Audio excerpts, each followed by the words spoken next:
Hey everybody, and welcome to the live chat. I cleaned my office. You have no idea. On that side of the room was a holy hot mess. I have camera gear, microphones, lights, you aimed it everywhere. And I got sick and tired of looking at it. So on the long weekend, I cleaned it all up. I made a new desk. I've made myself, but I changed the lighting. So hopefully I don't look worse and don't look that bad.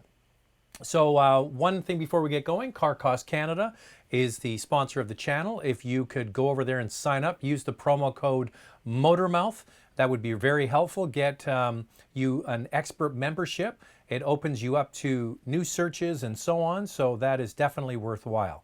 So feel free if you want to do a super chat in the chat box. You hit the little dollar sign where you type in the chat, makes a small donation to the channel, also gets your questions answered, and we can make sure that that happens. Before we get going though, we have to get into our pictures.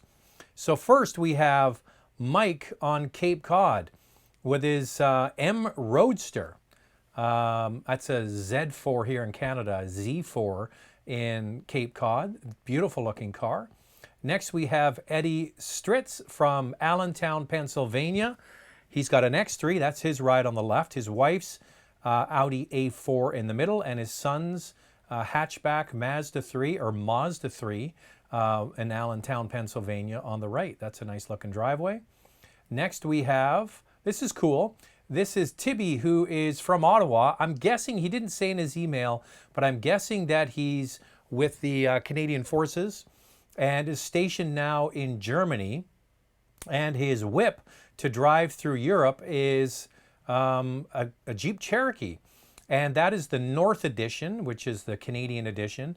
And it's got the smaller 3.2 liter Pentastar V6. And he says it's actually really good on the Autobahn. So there you go, a Cherokee doing the San Bernardino Pass. Now that, my friends, is a beautiful part of the world. Next we have Dave V with his HHR, kind of a retro car. Everybody has different shapes and sizes they like. And then there's Roy Park, who's been a long time, I guess, commenter on the channel. So Roy, I'm glad that you sent your picture in. On the left is his old car, and then he upgraded on the right to a brand new CX-5 Turbo, which would be the one that I would get. And he said when he got the vehicle, speaking to the business manager, that's the person that does the deals at the dealership, puts all the financing together. He said due to COVID-19 and obviously with the employment situation, it's harder to get financing. They're being stricter, I guess, to who they lend it to. So there you go. That's his new CX-5. Then we have from Ian, who lives in Scotia in upstate New York, beautiful part of the world, and his very vivid looking Honda Civic Si Coupe. You don't see a lot of coupes around, and you certainly don't see a lot of Si coupes around. That is a lot of fun to drive. Manual only, so I appreciate that. And then we have from, next up is Anthony Flagiello, and that's his good-looking kid there. So he has 285,000 kilometers on his Subaru. Son's washing it, and in the background they have their Hyundai, I should say. So good to see that you get almost 300,000 kilometers out of your car. Now, video chats. I have mentioned it before. If you want to get a video question into the channel, we've only had a couple of them so far. Actually, we've had 3 from one person. That's Alex in Israel. We've got one of his coming up in a moment.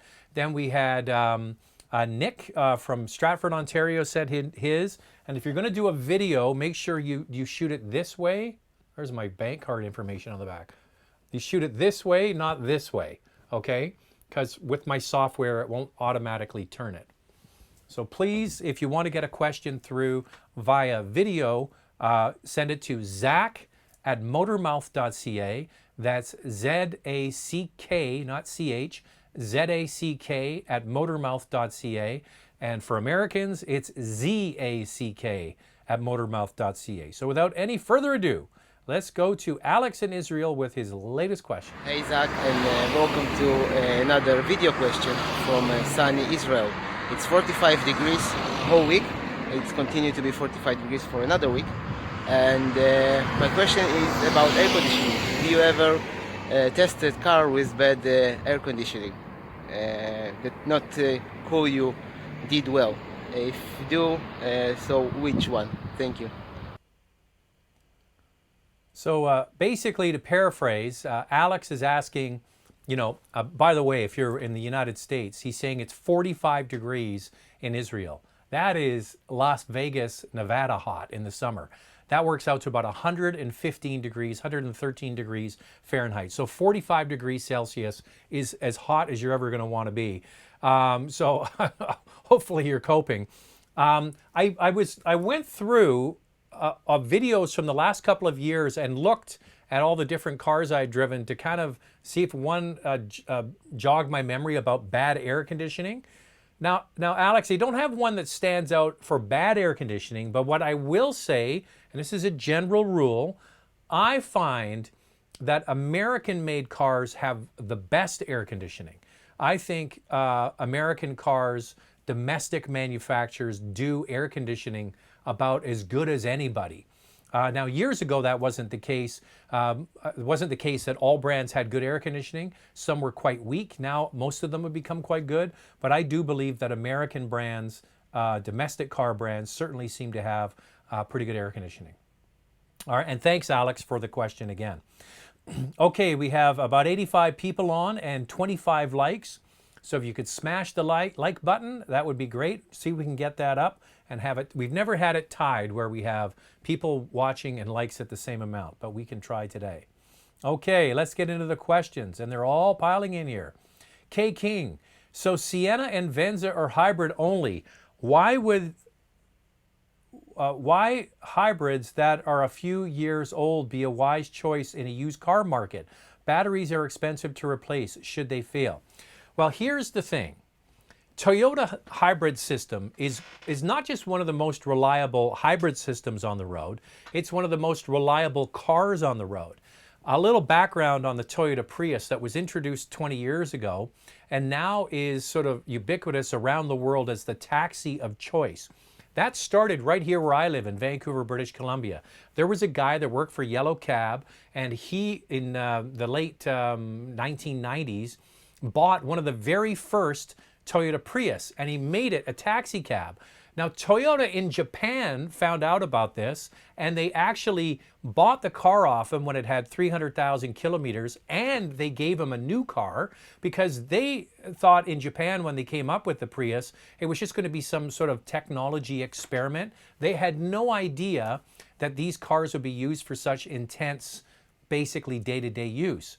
And they found with that car, and now with taxis used around the world, pretty much as a Prius, as a taxi around the world, these cars are incredibly reliable.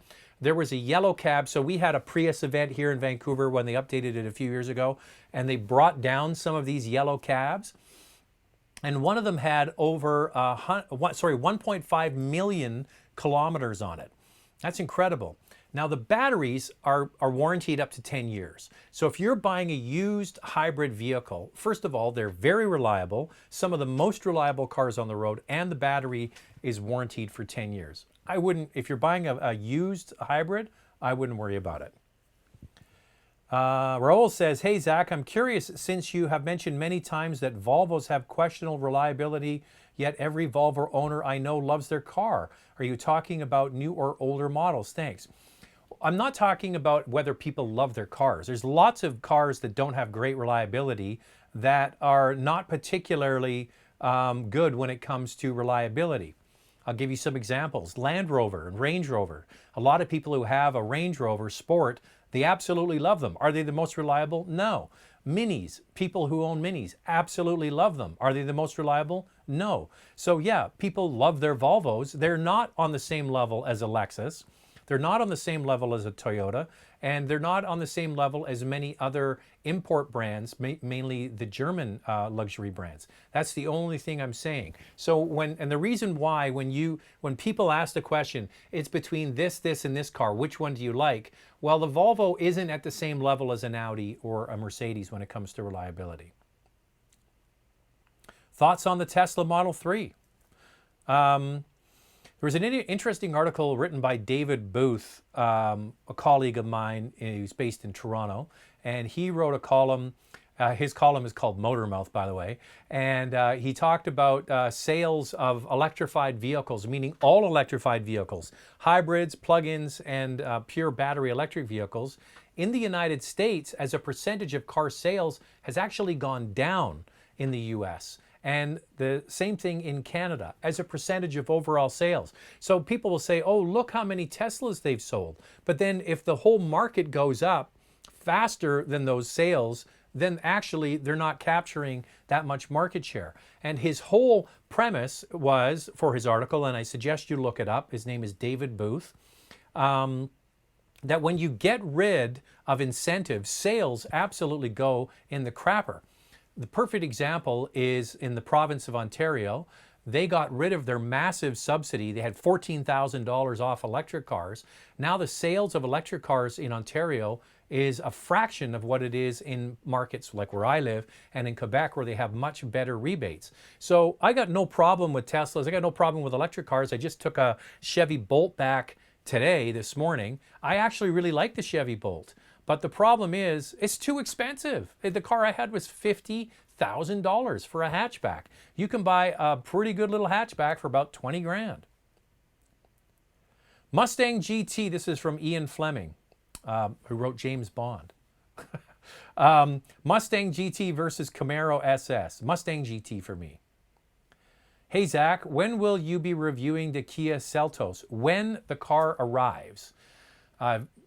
People seem to be, yeah, I can understand why people want to get this and want me to find out, but I cannot move the cars here any faster than they are going to be shipped. So as soon as I get one, I will let you know. So we have a super chat. Juan says, what do you think of the new 2020 Evoque? Reliable? Well, I haven't driven the new 2020 Evoque. I'm just generally talking about Land Rover and Range Rover as a car brand. It still is below the industry average when it comes to reliability, but they are coming up year after year. They switched to a whole new infotainment system for their cars, a 3-screen design, one behind the steering wheel and then 2 screens in the center. And I think it has given them some trouble. So I haven't driven the car. That's all I can tell you right now. Portuguese Water Dog's back. Nice to see you. Hey, Zach, great to see BC and others reopening. Be safe. If buying CPO, would you still suggest a PPI? This is a very good question. So what Portuguese Water Dog is asking is a certified pre-owned car. So typically a car, when it comes into the shop, they go through a list of things that they want to update on the vehicle and bring it up to a certain level so they can extend the warranty. So for most CPO cars, for premium brands, the car already has 4 years of warranty on it. Then when they check it all out and they give it that certified pre-owned extension, they extend it by 2 years, up to 6 years. So you would think that everything's fine, it's been certified, it's gone through the shop and it's all up to snuff. If I was buying a used car, any used car, I would have it inspected. And I don't care if it's certified pre-owned or not. You think about a big ticket item like a car, even if it's a used car. To spend a couple of $100, like if you really want one and you're like, put a deposit on it with your credit card that's fully refundable, and then say to the dealer, I've got a deposit on the car, I want to have it inspected. Spend the few $100. It's worth it. There might be something that they passed through in their certification process that was marginal that you might actually insist on them upgrading. Things like tires, brake wear, things like that. I would still do it. Hey, big fan. I was planning to buy a luxury SUV. Which one will you recommend between the 2020 Mercedes GLC 300 or the 2020 BMW X3? Well, I like both of them. I walked my dog past the GLC this morning and I was thinking about, if someone brings this question up. The GLC is getting towards the end of its current iteration. So when they used to be the GLK, this vehicle that's out now is the current model. the first generation GLC is coming towards the end of its life. But we're still a couple of years away from a new one coming. So soon, probably for next year, sometime in next calendar year, there'll be a new C-Class arriving. And then based on that C-Class, they'll build a new GLC. So common architecture on the inside. So what it looks like in the C-Class will then be replicated in the GLC. That's why it's called a GLC. It's the C-Class of utilities. So it's getting older. The opposite is true of the X3. It was just introduced last year. So it will be a current car for about 5 years before they do any major changes. They'll do some minor things to it, but for the most part, what you see from BMW is going to be the same for a couple of years. What you see with Mercedes-Benz right now will be replaced, probably within the next 18 to 24 months. So just keep that in mind. That's the only thing I have to say about it. I like the engine. I like the 9-speed automatic transmission. I like the interior. However, it's starting to get a little bit dated. They're both excellent vehicles. I suggest you try them both and pick the one you like. That's my only caveat, okay? Vlogosphere. Toyota can't even keep up with the demand of their current hybrid models because of batteries. So why would they introduce hybrid-only models people will have to wait months, years to get? Well, I'm sure with the introduction, with the success of the RAV4 hybrid, that surprised them. So the old RAV4, the previous generation, sold about 10% hybrid. Then they became very aggressive on the pricing of the new hybrid. So that vehicle's been out for about a year and a half. Now the percentage is up to about 25% and probably would go higher, to your point, if they could get more capacity. Now with the introduction of the new Sienna minivan, only as hybrid, and the new Venza only as hybrid, you would think that Toyota is securing extra production to fulfill that need. So my guess is, and I probably should send an email to my colleagues at Toyota and ask them, where are we with that? You know, I don't think it's going to be a roadblock forever. You would hope that a major car company that is one of the number one brands in the world, number one month to month, it changes with Volkswagen Group, would have figured that out. But it's a very good point. People are already waiting 3 to 6 months to get a hybrid, a RAV4. Mitch C. Hi, Zach. Car sharing services seem like a tough business mode. Car2Go and Maven have both closed shop. Do you think it's a viable model? Well, it's certainly, you know what I couldn't understand? I live in Vancouver. We have a local car share here called Evo. It's run by the same people that that do BCAA or CAA or, you know, Automobile Club, and they introduced it. And what I don't understand is they shut everything down. We're all supposed to be social distancing. We're supposed to be staying away from each other. They shut down press cars. I couldn't even get certain press cars. However, the car sharing was open, so I would drive one car a week, but you could have 6 or 8 people driving that car a day. My thing is, are people going to want to share the same way? It'd be interesting to see. I think that there's going to be a move to more personal transportation. And I think you're right. It's probably going to be a tough sell. Car2Go went. Yeah, I think it's going to be a tough sell. All right, got some super chats here. Philip316, does adaptive cruise control work well in the rain? Well, there are different kinds of cruise control. Radar cruise control will work pretty well in the rain. They actually don't recommend you use automatic cruise control in the rain. In some areas, you'll drive along the highway and it says, there's road signs saying, do not use cruise control if it's slippery. There are some older systems that if there was the vehicle started to slow down because it was sliding, it would apply more speed, more power to the wheels. So yes, some of them work well in the rain. There are very different, there is radar, there's sonar, and there's camera-based systems. Some of them have all three, so it really depends on the vehicle. Caulking the axle. These are the super chats, by the way. Hey, Zach, since you put my name into the top 5 of the last show, I have to thank you with a super chat. And when are you going to eat the avocado toast? Yeah, we did a challenge on the channel with Andrea. If we hit 150,000 subs, I would eat avocado toast. And avocados, to me, are the nastiest, slimiest, grossest looking food. Andrea eats them every day. They're nasty. So yeah, that's the goal. But it could be a while with the way YouTube goes. Okay.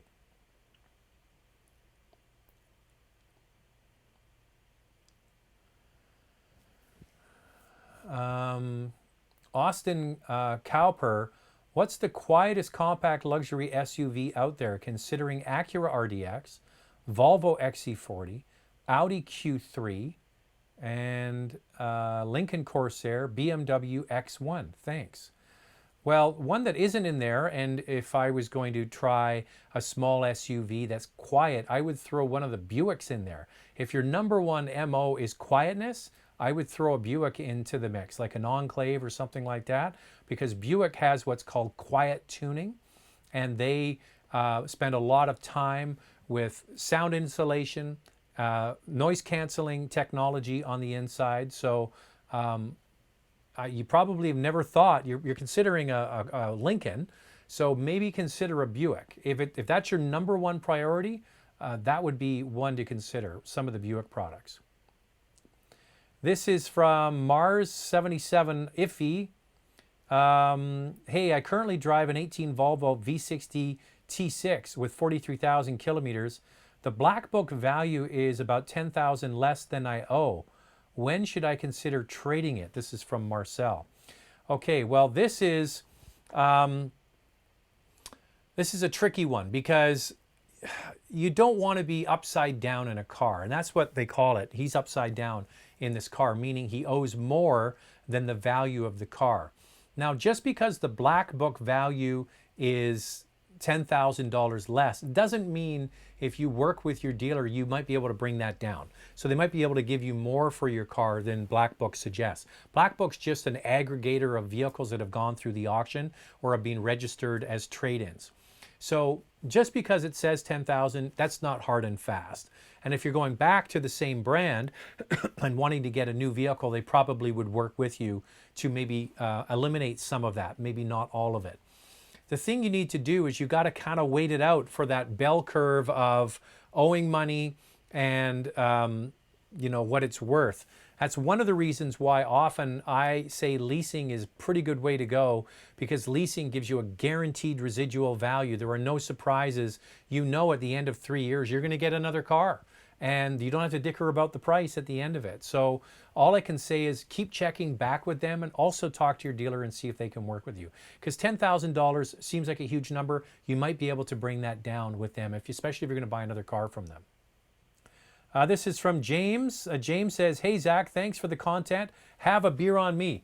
Oh, you know what I should do? Just a second here. Hey, Jack. Jack. Somebody said I should text him. I'll text my son. Get me a beer. All right, while we're doing that,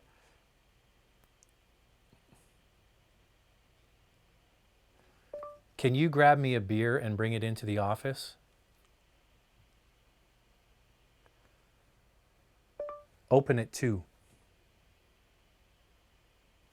See what happens. Let's see what happens. Good idea, James. I forgot the beer. All right, back to the questions. Hey, Zach, car sharing. We already did that one. Okay, so back to Austin with his question about the cars that you're asking. I talked about the Buick. RDX, XC40, Q3, Lincoln Corsair, and X1. Off the top of my head, this is all just some memory. I would say probably the Lincoln, but I want you to go and try them because noise levels are personal and subjective. What I consider a noisy car, you might think is quiet, and vice versa. So there you go. Little Haggis is here. Nick is checking in. Thanks, Nick.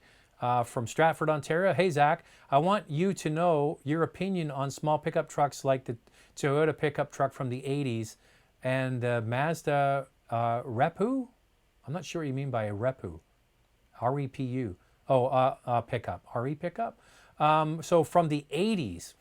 Well, here's the thing, Nick. You can never go wrong with a a Toyota pickup truck. They are expensive to buy used. They hold their value. But those pickup trucks with the solid axle in the front, so they had a solid axle in the front, are really quite collectible by some people who like to go off-roading. The Mazdas of that era were shared with Ford, if I'm guessing my timeline right, because Ford and Mazda used to be together and have pickup trucks together. So if it was between those, it would definitely be the Toyota. Richard saying hello. Nice to see you, Richard. Raj is back. Hey, Raj, good to see you. What are your thoughts on car subscriptions? Monthly fee allows you to drive a car and swap the car for another. I wonder if this business model might be adopted by manufacturers. It's been adopted by manufacturers. It's been adopted by dealer groups. I know, for example, here in Vancouver, there's one major player, which is called Open Road. They have a lot of premium brands, Audi and Porsche and things like that. They have a subscription-based model, which allows you to get a different vehicle every week, or you could keep them longer than a couple of weeks if you wanted. I think that maybe not right now with the COVID-19 situation, but we're seeing that. Cadillac tried it for about a year, I think, and then they scrapped it.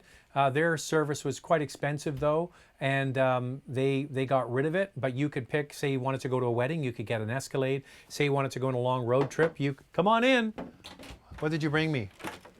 Did you want one? Or? Yeah, just one. It's just me and an opener. Attaboy. Thanks, Jack. Go put that back on the fridge so we don't lose it. Here. Put that on the fridge so we don't lose it. Thanks. Now that's service. I guess after all those years of raising a child, the least he can do is get me a beer. It's Beck's o'clock. Good idea. Thank you, Jack. All right, where were we again? So the subscription model. I think that you're going to start to see more brands try this. Volvo has a subscription as well. The Cadillac one didn't last. It'll be interesting to see if any other brands could do it. It'd be interesting if you could get a mainline brand, like not a luxury brand, like a Toyota or somebody else to do it. That would be interesting to see. Sky says, what are your thoughts on the first-gen EcoBoost engine in the F-150? I will defer to F-150 web forum, okay? I would go and find out what owners of that truck have to say about it.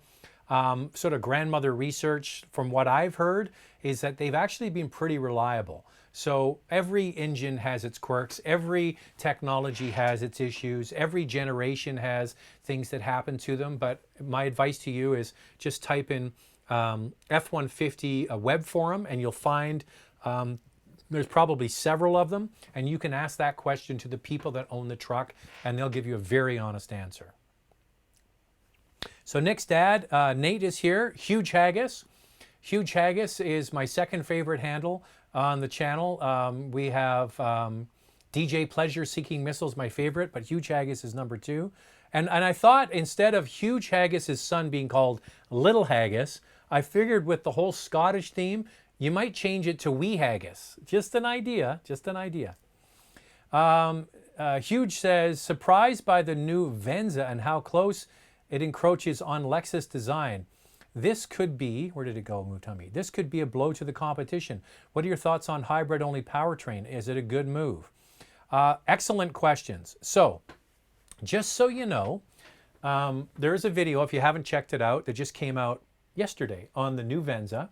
So Toyota has brought the Venza name back. Oh, Jorge has said with a super chat, cheers. Here's to you. And somebody sent me an email and said it's not Jorge, it's Jorge, and schooled me because I don't have many Spanish names in Vancouver. Chinese names, we got a lot of those in Vancouver. But Jorge, I apologize to you for calling you Jorge. Somebody sent me an email or a message on one of my videos and schooled me on that. So cheers to you, and I apologize. And I'll get back to you just a second, Nate. That's a subscriber sip. So if you haven't subscribed to the channel, and I would suspect that most people that are watching this live have subscribed, And those who are watching after maybe have not subscribed. So if you're watching this after the live event and you haven't subscribed to the channel, hit the subscribe button, hit the bell so you're notified when we go live. And right now the scheduling is Sunday, Tuesday, and Thursday at 5 p.m. Pacific, which is 8 p.m. Eastern.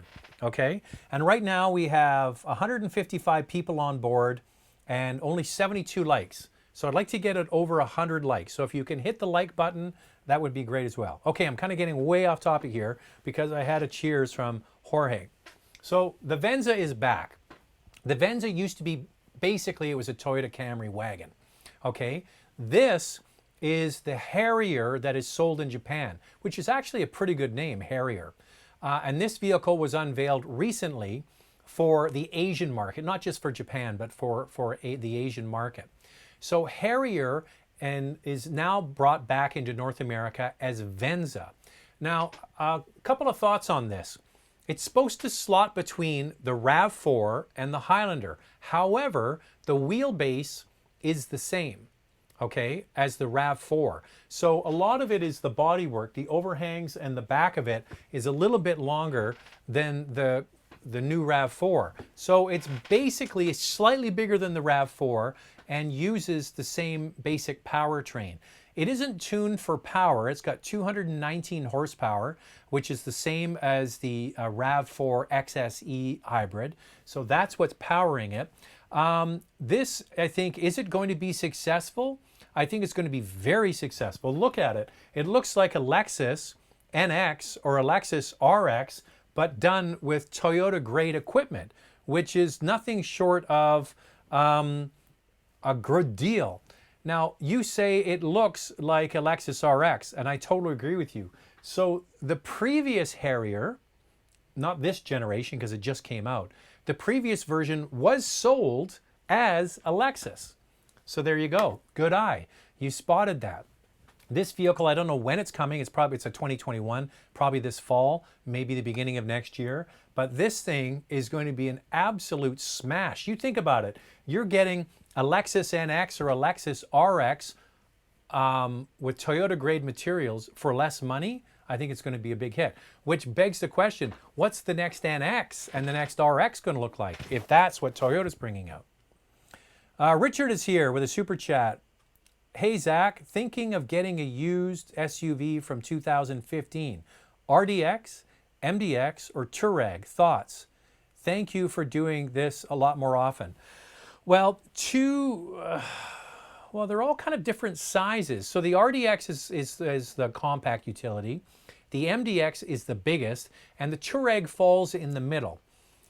If you're thinking about buying an SUV from that era and you just want to have reliable, good transportation that's going to deliver the mail every single day and not give you any headaches, an Acura RDX with the V6 engine, 3.5 liters, 6-speed automatic transmission, and I'm not sure what year they changed. They changed the front headlamps, and they went to the dual eye headlamp design, and they updated some other safety equipment. I'm not sure if it was 15 or 16, but check, have a look and see.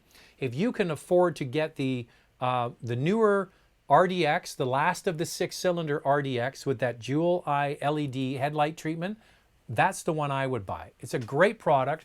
It'll run forever. It's bulletproof. Not the most opulent on the inside, but that's the one I would suggest.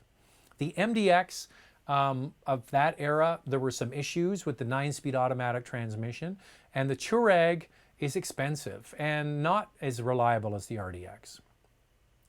Okay, back to the questions. But Nate, Huge Haggis, excellent question about the new Venza. I think that's great. Gladio 2, another regular here. Alfa Romeo must be the worst run car company out there. Their sales numbers are terrible, in part because of their reputation for bad reliability. They have done another to address this. Probably mean they've done nothing to address this. Well, I have a little sort of inside intel on this. I think that there's going to be sort of another push for Alfa. Alpha launched here in North America, and it did okay initially because everybody that wanted to have an Alpha went and got an Alpha. But then after that, who do you sell them to? Same thing that happened with the Fiat 500. Everybody that wanted one got one, and then who do you sell them to? I think you're going to start to see a bit of a push of Alpha again. And I think that we're going to start to see, hopefully, an improvement when it comes to reliability. If you're looking just sheer on design and handling and performance, these are great cars to drive. It's the ownership part of it that you're talking about, and I think that's what we're going to have to wait and see on. T. Lau says, hey, Zach, what other local beer do you like from BC? English Pale Ale, English Bay Pale Ale by Granville Island Brewing is my favorite, but hard to get in Ontario. My favorite beer is from Newfoundland, from a small brewery called Kitty Vitty. So I do like some local sort of craft beers, and I enjoy them from time to time. Beck's is my sort of favorite mainline brew. I drink a lot of Stella. I like Corona. I used to be into these hardcore beers, the beers that were, like stouts and all that. I got tired of all that. Now I just like easy drinking beer. But my favorite beer, if you ever get to Newfoundland, you can't buy it outside of Newfoundland, is called Kitty Vitty. And Kitty Vitty is this little village near St. John's. First of all, one of the most beautiful places you'll ever see, and some of the best beer, in my opinion, the best beer I've ever had. What's his name? Ricky Gervais was asked on Twitter or Instagram about his favorite beer, and he actually said a local Vancouver beer was the best beer he'd ever had. So there you go. You can look up a Ricky Gervais favorite beer and you'll find out which one it is. Off the top of my head, I can't remember. Mike Shaw, getting a lot of regulars here. I guess me taking a day off on Sunday worked out. And my mother-in-law was here. She didn't cut my hair. I'm getting that done on Friday. Hey, Zach, my buddy is looking for an Acura TLX. I told him focus on an Audi A4. Acura seems to lost its way. Your thoughts? Acura seems to have lost its way. Your thoughts? Thanks for your time.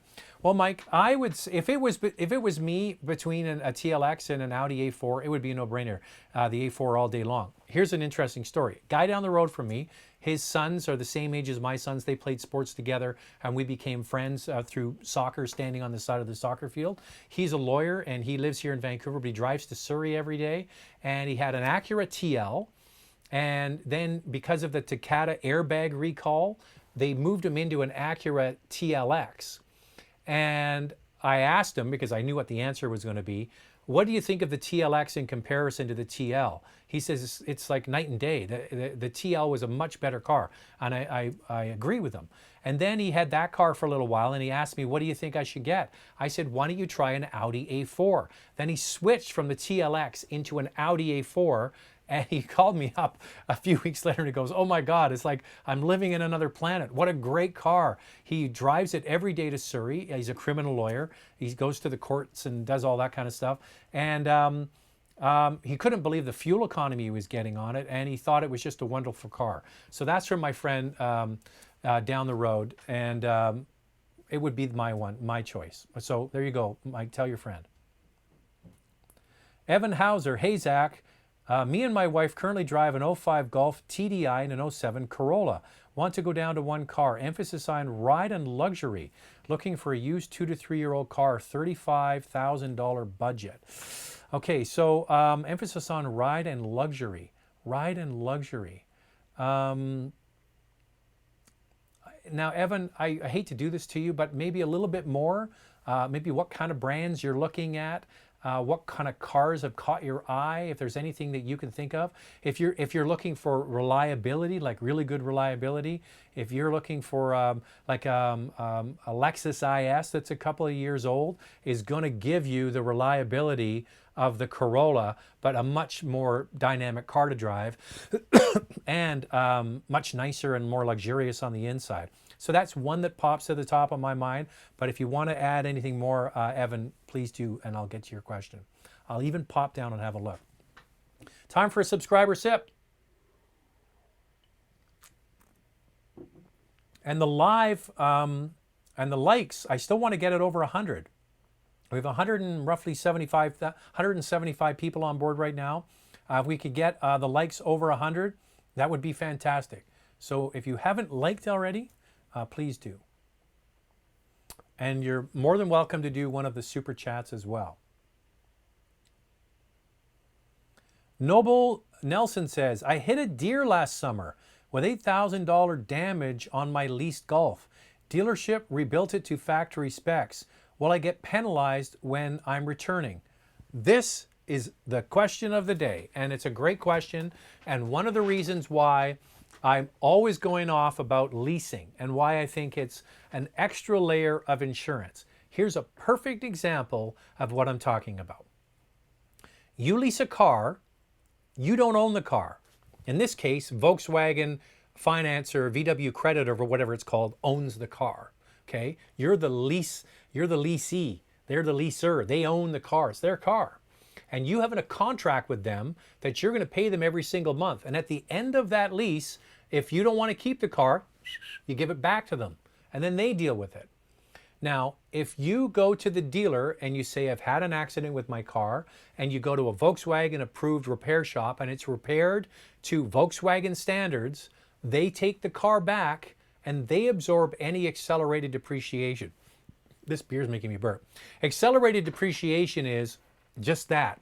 The depreciation has moved up because, here's a perfect example. You have two cars. This car's never been in an accident, and this car was in an $8,000 accident. Which one's worth more? Is this one worth more? No, this one's worth less. So you've had accelerated depreciation. Now, when you lease the car, if you own the car, you've absorbed that. You own it. You own the car. If you lease it, at the end of the lease, you give the car back to Volkswagen Credit in this case, and then they absorb the depreciation. It has to be repaired to their specifications, okay? But that's a great question. Actually, you and Nick have the best questions so far. Nate, I should say, have the best questions so far. Musa says, hi, Zach, do you feel the difference in terms of smoothness between a V6 and an inline four-cylinder? Well, it's a very different kind of power. I would say in terms of smoothness, not necessarily, because a lot of, the amount of effort that goes into smoothness and vibration and all of that kind of stuff when it comes to engine technology is so advanced now, you can really not tell that much. Noise is different. You can hear a different sound. Now, here's the interesting thing. A V6 engine gives you a smooth sort of delivery of torque, but the torque isn't consistent through the RPM range.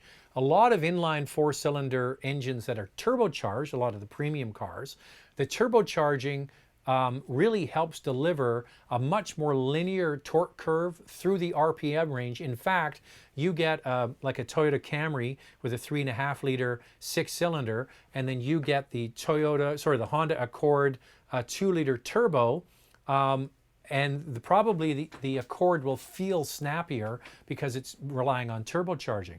So would you notice the difference in smoothness? Not necessarily smoothness. If you're really astute, you might, but you will notice a difference in sound. They certainly sound different, okay? Raj says, is it possible to get a discount on a car when you order build to spec? For example, a neat color combo with the options a person wants. Well, this is where you need to work with the dealership and have a relationship with the dealer. So you want to go to Car Cost Canada and find out, what the dealer pays for the car. But often those are cars that are sitting on the lot, which to your point doesn't work if you're going to special order. But it doesn't hurt to say to them, especially in these times when the economy is not particularly good. Trust me, a dealer would like to have a deposit on a car and a future sale on the books than not. So it's worth talking to them. But yeah, you don't have the same leverage as you do working on a car that's already on the lot. Let me go down here and see if our other friend here asked a follow-up question. I don't see it, so. Okay. Lots of people piling on today.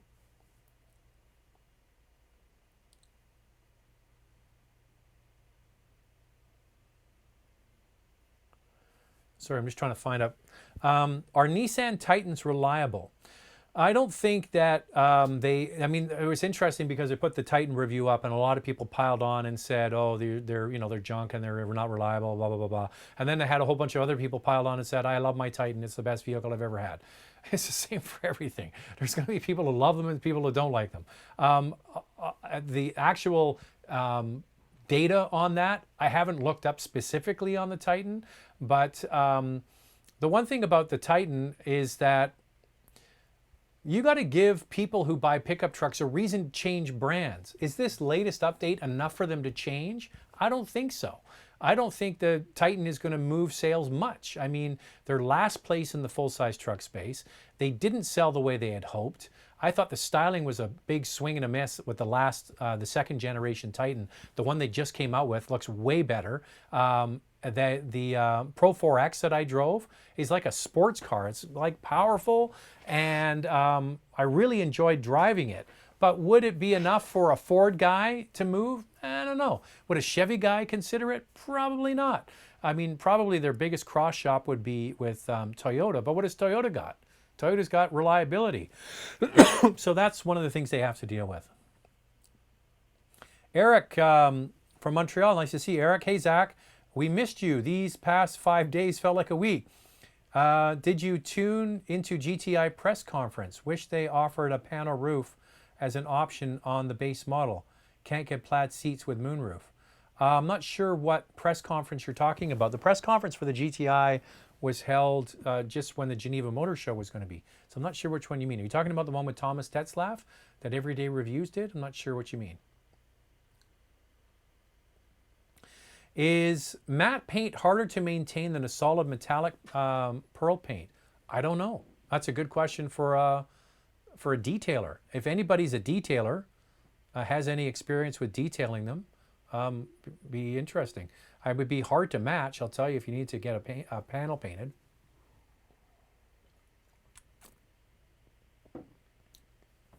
Why do Japanese automakers have bad infotainment system compared to Germans and American systems? I gotta kind of agree with you. Some of them are good, but not all of them. I like, I think the Koreans do particularly good infotainment systems. I just picked up the Highlander today, the brand new Highlander. I just got it, so we'll be doing a review and keep an eye out for that. But even though it's a nice big screen, it's still the same sort of software and infotainment system that you get with other Toyotas. The cameras are much better on this one though. Americans, I think, are sort of the kind of the gold standard when it comes to infotainment systems. You'd never would have thought that years ago, but yeah, the American infotainment systems are clearly easy to use and intuitive, and the Koreans are right there with them, and a lot of the German brands have come up. But I think it's a cultural thing. Don't like to change too much. I had the Nissan Titan. I mentioned it in the review.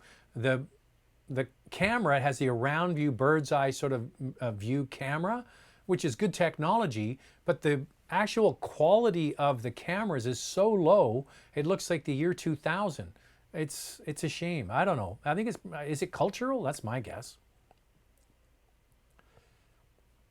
Hey Zach, have you heard of a dealership taking in 2 cars on trade? I currently have 3 vehicles and I'm thinking about trading in 2 cars for a newer one. I bet you they would. Oh yeah, why wouldn't they? You got to remember though that most cars are not parked on the lot and sold as used. Most of them go to auction. So the problem you're going to see is that the values of cars right now, they're going to give you a stink bid on the car. So if you thought 3 months ago your car was worth $13,000, they might come in and give you a cheeky offer at $8,000, right? So be prepared that even though you have 2 cars, the economy isn't supporting trade-in values right now, so it's not going to be pretty what they offer you. So just bear that in mind. Here's the thing is, the 2-car trade-in reduces your tax that you're going to pay on the new one. Okay, so say it's a $40,000 car and the trade-in of your 2 other cars is the value of $20,000. You're only paying tax on the difference. So that's one advantage. Hey, just wondering if you've driven the Toyota Harrier in Japan, and would it be the same or similar to the new model in America? Will the RX get a redesign? So back to the Harrier Venza story. I haven't driven one in Japan. Have I driven a car in Japan?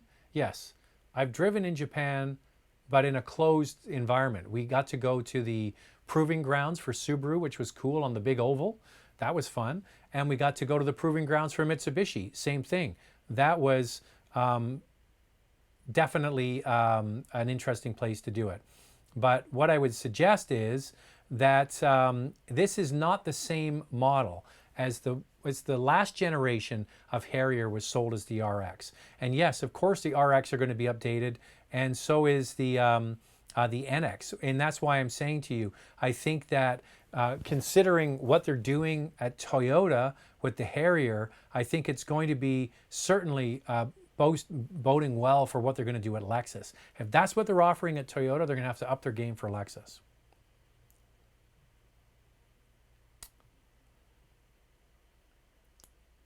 Hey Zach, any idea when the new 2021 Tahoe, Yukon, and Suburban will be released in Canada? Well, they just started up production of the factories in North America for all the domestic car brands. So all of these cars have been shown now. We've seen the Escalade, we've seen all of these vehicles unveiled. So they do have a target for when they're supposed to be in marketplace. I think those targets are moving every single day. My guess is that they would plan to be here in market in the fall, so September, October. Are they going to be able to adhere to that? I'm not really quite sure, but I would suggest that they're going to try. So that's my best guess. I don't know exactly, but they were scheduled to be coming as 2020 model, and 2021 model typically means the fall. Gladio Toe says, you were the kindest reviewer when it came to the new Nissan Titan. A lot of auto journalists roast the Titan. The sales number might also prove that it's not a good pickup truck.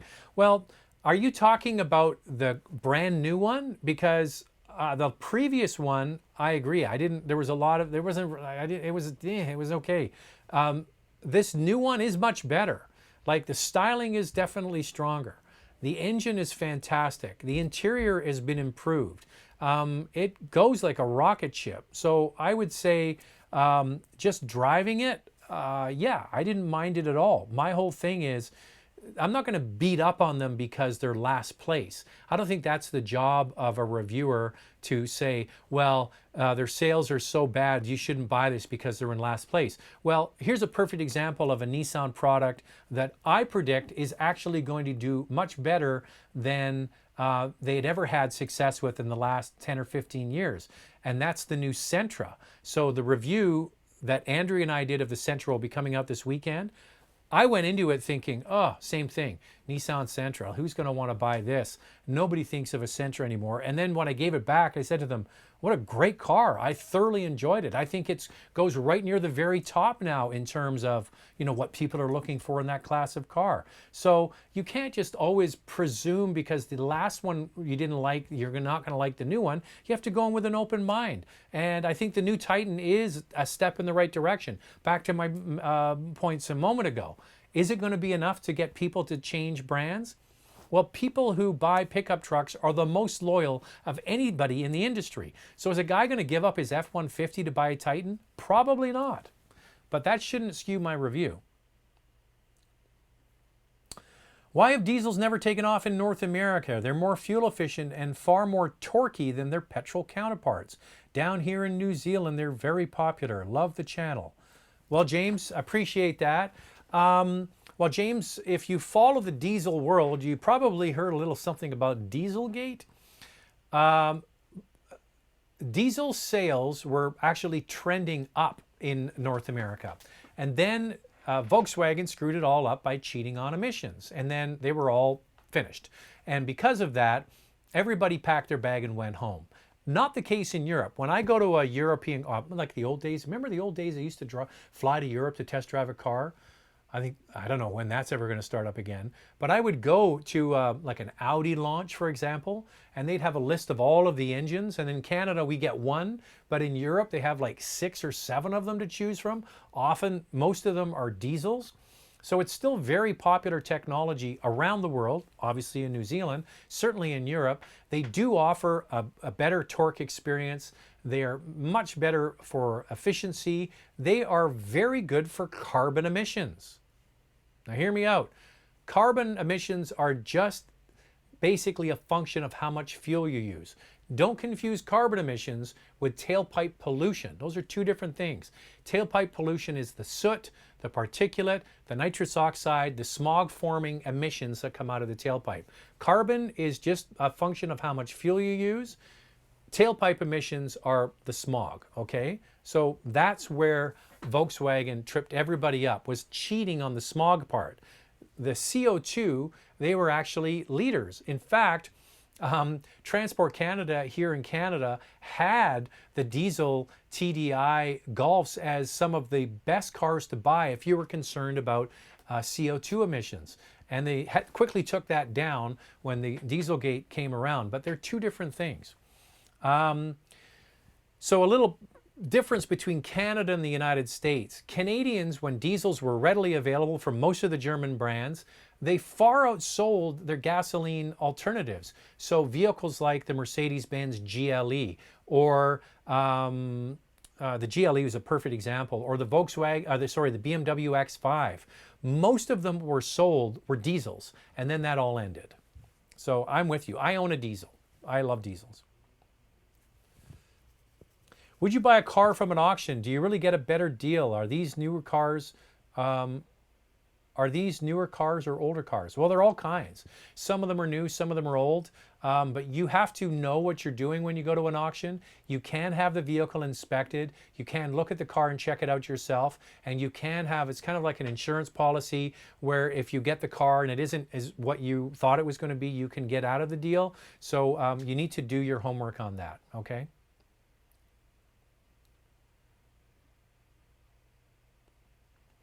DT says, you mentioned in the last live show that you like the Toyota Alphard. Have you ever heard of the Toyota Velfire? The same people with a different front end and fascia. It's a better looking of the two. I probably have seen it because when you go to Japan, that's what catches my eye are all the cool vans. They have so many cool vans over there.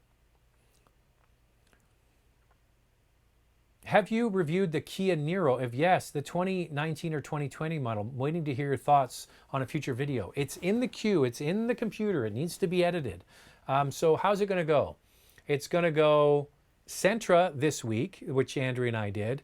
Then the following week will be the Niro because it's been in the can for a while. Followed by the Highlander. Followed by the Chevy Bolt. Followed by Cadillac XT6. I think that's the way it's going to go over the next few weeks. So it is coming. I really liked it. I thought it was great. Is an AC recharge part of regular car maintenance? Or is something wrong with the AC system? If your AC is failing, you need to get it serviced. Typically, AC systems are a sealed unit. They don't typically need to be recharged unless something's failing. You have a leak somewhere and they need to find the leak and replace that part. But yes, there are even mobile services will come and do it at your house. So that's something to consider. Do you prefer the C7 or the C8? I like the C7 Z06 or Z06. Looks amazing. I agree. I think it's interesting. We were at the launch of the C8 and they had a bunch of C7s, Z06s there, or Z06s, and I was like, damn, that's a fine looking car. I like cars with long hoods on them. Cocking the Axle says, hi Zach, earlier you said you appreciate the two-door Civic being manual. Could you respect a car reviewer enthusiast if he, she can't drive stick? And when are you going to eat the avocado toast? Could I respect a reviewer, an enthusiast, if he or she couldn't drive stick? Well, I would respect an enthusiast. I mean, if you're into cars and you like cars and you don't know how to drive stick, I think that's fine. But if you're an auto journalist and you know how to drive stick, that's pretty lame. Lame. Can you hint at where you went off-road with the Nissan Titan? so when I drove the Titan, I mentioned that there's sort of like an urban off-road area. I don't want to say too much about it because they're doing a lot of construction there right now, and a big part of it is closed off. So I don't want to send people down there because they're putting in a pipeline through Richmond to get fuel to the airport. So jets, one day we'll all be traveling again, can get fuel. So that's what they're working on. So that's my hint to you. If you have a look where the new pipeline is going in and you follow it back to the Fraser River, you might find it. But yeah, it's basically, that's where it is.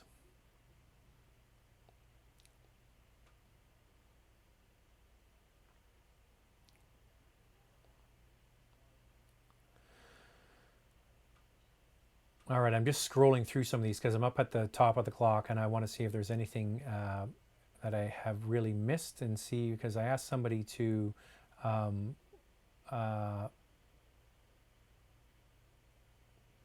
to chime back in with their question. All right, I think I want to say to everybody that there seems to be a lot of people talking back and forth in the chat box, which is great. Wee haggis. It's amazing. You ask people to change their name and they do it. So instead of little haggis, it's now wee haggis. So I think wee haggis, you're right in there. You're top 5 now. Thanks for the idea and change the name. That's pretty cool. So we have a bit of a Scottish theme. We have a single malt. We have huge haggis, wee haggis, and there was one other Scottish one as well. All right, we're up against the clock. I'm going to say goodbye, but don't worry. If I didn't get to your question, I do read them all. Please go to Car Cost Canada and subscribe. Use the promo code MOTORMOUTH to become an expert member. Open up those searches if you're looking to buy a vehicle or if you know anybody that is. I've got to go and eat dinner now, and I will chat with you. What's today? Tuesday. They all go together, don't they, all the days? I'll be back on Thursday, okay? 8 p.m. Eastern, 5 p.m. Pacific, and I'll chat with you then. Have a great night. See you later, and I'm going to finish my beer. Bye now.